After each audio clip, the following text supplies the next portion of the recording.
Assalamualaikum warahmatullahi wabarakatuh. Bismillah, alhamdulillah, wa syukuri nikmatillah, la haula wa la quwata illa billahil aliyul adim.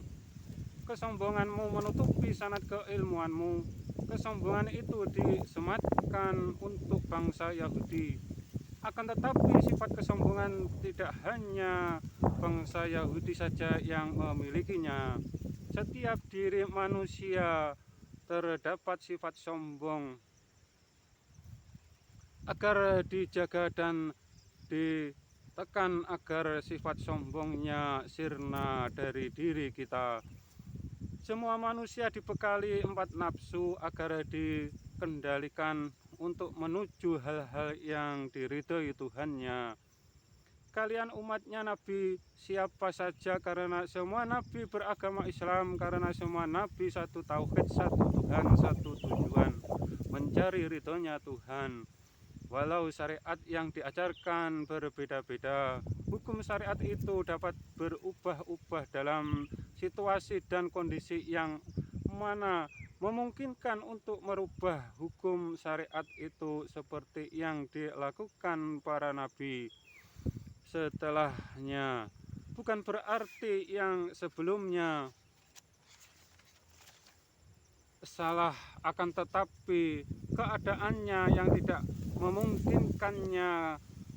Kami di komen yang demikian dikira atas dasar sepihak karena kami sebagai pelaku syariat Islam.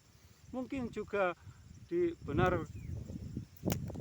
benak si pengomen beranggapan sebaliknya. Para pelaku syariat Islam belum tentu orang Islam. Contohnya orang yang melakukan sholat bukan saja umatnya baginda Nabi Muhammad SAW. Umatnya Nabi Isa juga ada yang melakukan sholat seperti kita, dan bacaannya dalam sholatnya ikut kitab mereka. Semua Nabi beragama Islam, satu tauhid, satu Tuhan, satu tujuan. Setiap diri manusia yang dilahirkan ke muka bumi hidup dibekali agama Islam. Yang dibekali agama Islam itu jati diri manusia. Di awal kehidupannya ada persaksian dan perjanjian. Di saat setelah ruhmu diciptakan, dengan istilah ditiupkan ke jasadmu. Kalau di dunia ini yang kalian sembah atau yang kalian pertuhankan menyelisihi Islam sejati atau Islam yang menjadi bekalmu dilahirkan ke muka bumi ini, berarti kalian hanya memuja berhala yang tersimpan rapi di hati atau pikiranmu sendiri, atau berhala yang dipatungkan. Bukan berarti kami menuduh setiap kalian menghadap dalam ibadah ritualmu pasti kalian menyembah yang kalian untuk kiblat. Akan tetapi bukan memungkiri di umatnya baginda Nabi Muhammad SAW ada yang mengajarkan bila sholat ingin khusyuk agar membayangkan Ka'bah di depan mereka. Dan memang banyak umat yang mempunyai pola berpikir seperti itu, karena bila ada orang berdoa ke makam dikira menyembah kuburan. Ada pula yang menuduh orang Nusantara para penyembah pohon. Nenek moyang kami sebagai orang Nusantara tidak pernah mengajarkan yang seperti itu. Zatnya Tuhan tidak dapat dipahami dengan akal pikiran. Zatnya Tuhan tan kena kinoyo opo, atau zatnya Tuhan tidak dapat disamakan dengan semua makhluknya. Zatnya wajib berbeda dengan semua makhluknya.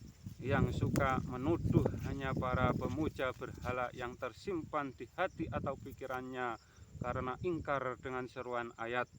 Jangan samakan, jangan sekutukan Tuhan dengan makhluknya. yang ingkar dengan ayat disebut kafir, yang berarti yang melakukan syariat Islam belum tentu beragama Islam. Rukun Islam yang pertama, syahadat atau awal beragama, mengenal Tuhannya. Imanmu pintu surgamu, salah imanmu neraka tempatmu, salah iman tidak ada ampunan, atau yang disebut amal orang selain agama Islam tidak akan diterima walau syariatmu Islam. Iman itu pemberian dari Tuhan, manusia tidak dapat memaksa. Contohnya sang Imam Mahdi yang pertama kali harus kehilangan anak istrinya dalam menegakkan tauhid yang benar dan tepat.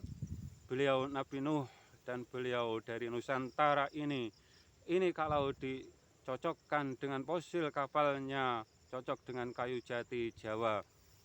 Yang demikian jangan jadi perdebatan, karena ada yang lebih penting.